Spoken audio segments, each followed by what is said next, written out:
sick to death of you. Honestly, you come here, you're crawling, you're a creep, you're snivelling, you pester me, I've got no peace with you. And I know the story with you and the goat. Now go on, out. And what did you say, Paul? I said, yes, Mr. Zeman. Will you let me play on Sunday? What a terrific story. Well, we're hearing more about Paul's probable comeback later on in today's show and other subjects besides, I shouldn't wonder. Right now, of course, it's time for Ken. Was there something different about you this week, Paul? Yeah, changed the waistcoat. It's nice, actually, isn't it? Where'd you get that, then? Yeah, I just got it from In today's show, Juventus tightened their grip on Lo Scudetto.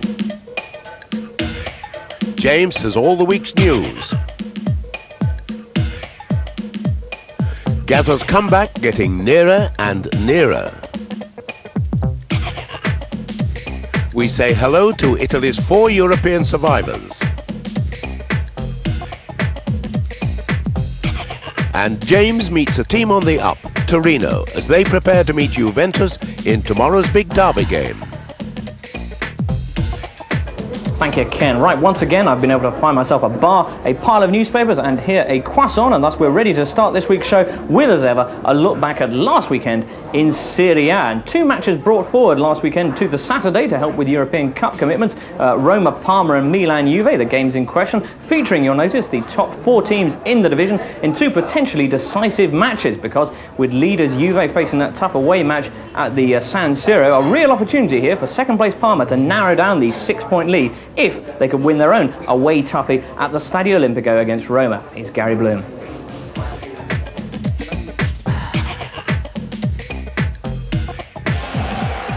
Roma had a goal ruled out just a couple of minutes into this game. Fonseca's low drive was converted by Balbo, who, as the replay shows, was clearly offside. Parma have failed to beat Roma away since winning promotion back in 1990. Faustino Asprilla failed to round off Parma's incisive attack here. Schiavone's handling was exemplary. Shortly afterwards, Asprilla provided Dino Baggio with a scoring chance. But Parma's hopes of sustaining their title challenge were dashed by Abel Balbo after 23 minutes. The Argentinian's 16th goal in this campaign proved to be the difference between these two sides. Capioli's header was well saved by Bucci. Balbo was handily placed to pick up the pieces. Indeed, from a similar move, Capioli went close again. Capioli was destined not to score. Late in the second half, however, Francesco Totti seemed destined to score for certain. The opportunity was created by Statuto. Despite the youngsters' miss, Parma went down to their 4th league defeat of the season. Noi dobbiamo essere una squadra. Quando siamo squadra siamo quasi imbattibili.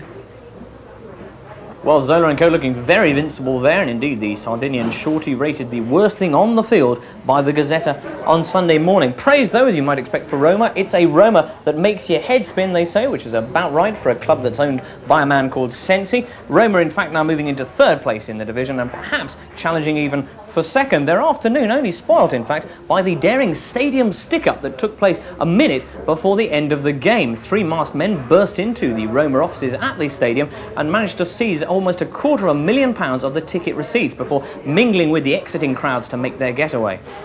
Still, with that fantastic artist's impression in the Corriere dello Sport, surely can't be long before the thieves are identified. Anyway, exciting stuff on Saturday afternoon then. Both Roma and Parma held up in their own ways, and with the gap between Parma and the leaders remaining 6 points thus, excitement building in Italy as Juve went into their evening game at the San Siro with Milan. Bringing us now this slice of Saturday night fever is Peter Brackley.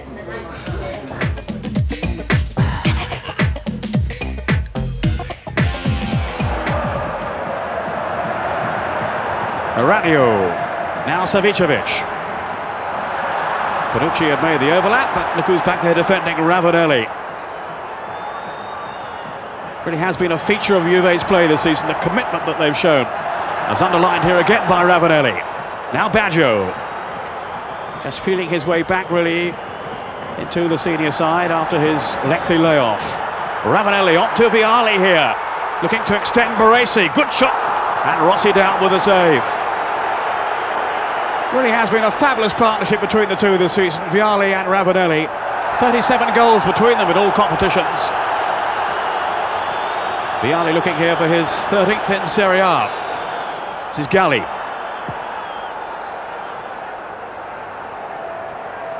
Iranio to Panucci. Now Savicevic on his way here. But how quickly Carrera covered the ground to deny him a pass to goal.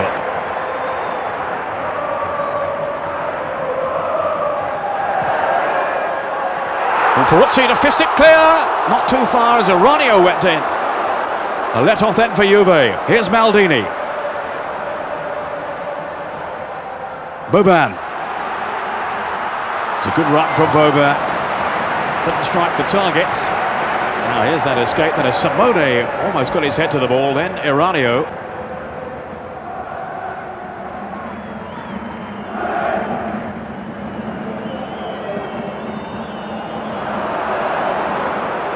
Paulo Sousa. Dispossessed though by Albertini. Then Simone threading it on. Off goes Boban. But Cola was there.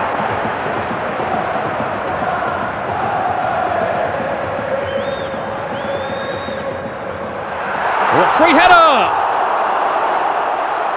And Savicevic will be very, very disappointed. Simone who whipped it over then.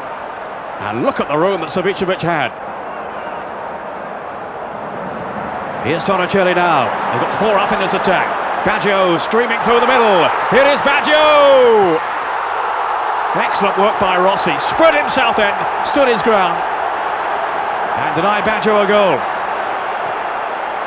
Well, you'd have fancied him to score there. Conte. Off for Ravanelli. Here's Vialli. Ravanelli has continued his run. Here is Ravanelli, and it has to be the first goal. 4 minutes to half-time, and Ravanelli has struck for Juventus. No one wears the black and white of Juve with more pride than this man.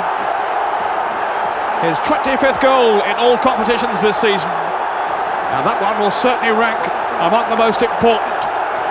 Vialli played his part, and it was clinical finishing by Ravanelli, to the distress of Sebastiano Rossi.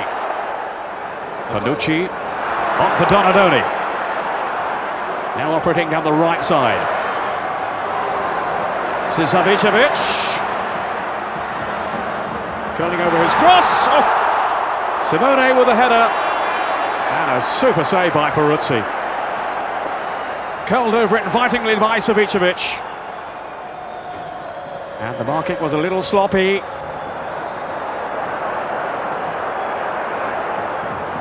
Elegantly wide for Savicevic. Oh, his pace took him clear then. Good save by Peruzzi.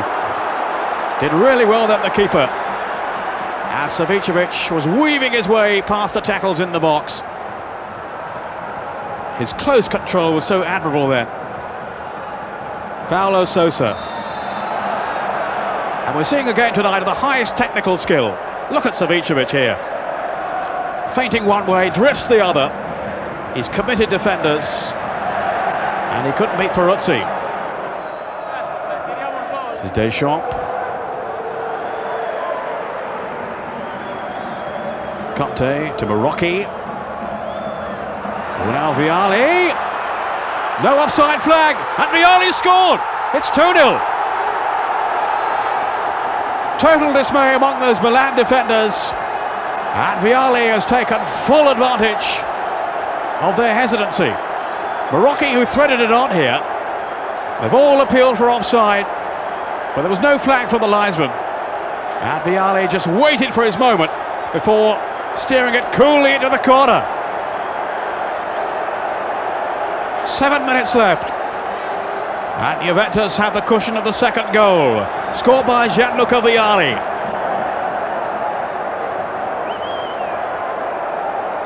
So Juve's lead up to 9 points there, and with just 9 games left in the season, it really does look as though no time for losers. They are the champions. Certainly Sunday morning's papers thought so. Corriere dello Sport, Juve Scudetto, fairly plain stuff. And Gazzetta Sportivo, the Sunday edition of the Gazzetta dello Sport, on your feet, Juve are passing. This would be the 23rd Scudetto, national title for Juventus, and richly deserved too it would be, but the coach Marcello Lippi isn't relaxing his guard for an instant. Here in Tuttosport he says, "I will use my machine gun on anyone who relaxes." What an interesting approach. Now the popular opinion here in Italy is that Juve are indeed lining up an historic hat-trick featuring wins in the Coppa Italia, the Scudetto, and the UEFA Cup too. No doubt Lippi will torture, maim and kill anyone who takes that for granted, and their families too. But that's the opinion of the papers as well. Gazzetta, for example, on Monday, it's truly a Grand Slam Juve. Certainly things didn't go too smoothly for Juventus on Tuesday night in their UEFA Cup semi-final against Borussia Dortmund, the #1 team, of course, in Germany. That match at the borrowed San Siro Stadium, and highlights of it coming up in part 2, and there are plenty of them. But one bit of news about the match we can reveal right now, and it's unfortunately an injury to Gianluca Vialli, who's done in one of his thigh muscles. So he's out for the next 3 or 4 weeks of the season. But as the Gazzetta reveals, a month doesn't frighten Vialli. He says, "I've been pushing my body too hard. I'm just lucky it wasn't more serious." So Gianluca taking things on the chin as ever. Meanwhile, though, in a move of positively yin and yang-esque symmetry, as one shaven footballer exits the scene, another returns. I refer, of course, to suede head Gascoigne, who after a year out with that broken leg is now poised to make the most long-awaited comeback since, well, his last one. Indeed, just like 3 years ago, Gazzamania is once more rampant in Rome. Last week, his appearance in a friendly training match at their ground caused fans to break down the newly repaired club gates and, in an ironic but not entirely inappropriate reversal of evolution, climb into the trees for a view of the great man. They and the press demand that he be returned to the side immediately. Here's the Corriere, for example. Gazza's needed right away. Tuttosport. Will Prince Gazza wake the sleeping Lazio? And Corriere again, Cragnotti pushes Gazza. The Englishman is the only interesting thing left in the season, says the easily entertained club owner. I want him in the side from this Sunday.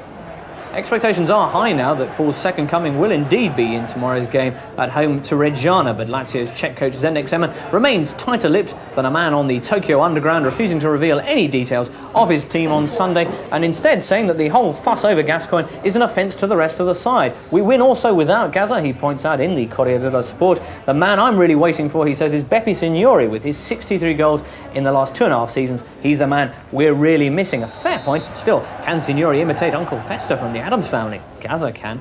Anyway, we'll be hearing from Paul very shortly, but in the meantime, news of another famous face from the world of Italian football, shortly to be returning to the scene. Giovanni Trapattoni. Giovanni Trapattoni, Serie A's most successful coach, currently in the German Bundesliga and the semi-finals of the Champions Cup, of course, with Bayern Munich. He said, though, that he'll be back in Italy at the end of the season.